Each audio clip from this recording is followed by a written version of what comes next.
boys, we're eating good today. I'm going to be honest, I was in the trenches when this anime came out. I was that guy with a tinfoil hat trying to convince all my friends that Solo Leveling is going to be absolute peak. Spoiler warning before we begin. Let's delve into the latest episode of Solo Leveling, episode 3. We're taken through the aftermath of the statue event where Sung Jin-woo wakes up at a hospital. This episode was similar to the first one where it was mostly building up the world and its characters.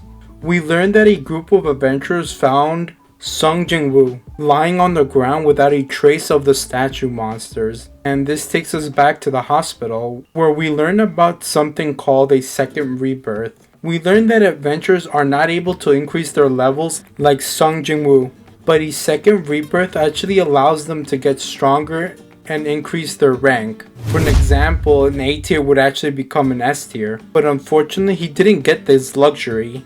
In fact, he didn't level up at all. Furthermore, we're provided with a more comprehensive look at Sung Jin-woo's abilities and the requirements. For example, one of the requirements is that he has to complete the One Punch Man routine every single day, and if he fails, it could end up killing him. The leveling up system is really similar to Souls, where completing a mission will result in him having points, where Sung Jin-woo is able to spend those points on different attributes. Seeing how he spent his points on the latest episode, it looks like he's going for a strength build. One of the abilities is that he's given loot boxes. Seeing that he's still in E rank, I'm expecting the loot to get stronger the higher the level he becomes. Overall, this episode was great. Way better than episode 1 that did not do me any favors. Honestly, comparing episodes 2 and 3 to how average episode 1 was is a huge relief. My friends were treating me like a My Hero Academia fan that overhypes things. I was being bullied relentlessly, and I'm in absolute shambles trying to prove I don't belong in an insane asylum. But I get it. I was glazing this anime like it was the second coming of the big three, while the producers of Solo Leveling are just trying to set up the world. I thought that the pacing of the first episode was weird, going back and forth between the narrator explaining the world and the group going into the dungeon was way too many jump cuts. I don't think this should have been the first episode, especially for those who have never seen Solo Leveling.